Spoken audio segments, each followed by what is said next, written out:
Hello friends, అందరూ ఎలా ఉన్నారు? బాగున్నారా? నేనైతే చాలా బాగున్నా. మామిడి తాండ్రతో ముందుకు వచ్చేసా. మొన్న ఒకసారి వీడియో పెట్టాను కదా, నెక్స్ట్ వీడియోలో చెప్తాను అని చెప్పాను కదా. ఇలా ఒక 2 రోజులు ఆరబెడితేనే బాగుంటుందండి. ఒక 2 రోజులు ఎండలో పెట్టాలి, అది గట్టిగా అయ్యేంత వరకు. ఫస్ట్ డే అయితే ఇంకా ఆ రోజు ఉదయాన్నే చేస్తే కానీ కొంచెం గట్టిగా ఉంటుంది, కానీ అది తీసేటప్పుడు ఇలా సింపుల్గా రాదు, కొంచెం కష్టమే తీసేదానికి. అందువల్ల 2 రోజులు ఆరబెట్టాను, నేనైతే ఎండలో పెట్టా.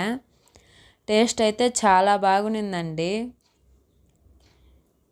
ఇలా ఎంతమంది చేశారో కామెంట్ చేయండి ఫ్రెండ్స్. నేనైతే చాలాసార్లు చేస్తున్నా, బెల్లం వేసి కానీ చేస్తున్నా. నేను బెల్లం వేస్తే ఇంకా కొంచెం టేస్ట్ ఇస్తుంది. నేను బెల్లం లేదనేసి చక్కెర వేసి చేసా. మామిడి పండుతో కాకుండా కాయతో కానీ చేస్తున్నాను నేనైతే. కాయతో చేసేటప్పుడు కారం కానీ లైట్గా వేస్తా. కారం వేస్తే కొంచెం టేస్టీగా అనిపిస్తుంది, అందువల్ల నేను కారం వేసి కానీ చేస్తున్నా. నాకైతే చాలా ఇష్టం. నేను ఎక్కడైనా జాతరలోనే అమ్ముతుంటారు ఎక్కువగా అది. నేను వెళ్తే అది కొనుక్కొని తినేసి రాకుండా ఉండను, అది ఎలాగైనా కొనుక్కొని తినేసే వస్తాను. నాకు అంత ఇష్టం అదంటే. ఈ మామిడి తాండ్రే ఎంతమందికి ఇష్టమో కామెంట్ చేయండి ఫ్రెండ్స్. టేస్ట్ అయితే సూపర్గా వచ్చింది. ఇది ఒక 3 మంత్ అలా పెట్టుకోవచ్చు ఎక్కువ చేస్తే. నేనైతే తక్కువ చేసుకున్నా, 1 మంత్ అని వస్తుందో లేదో చూద్దాం. Bye friends.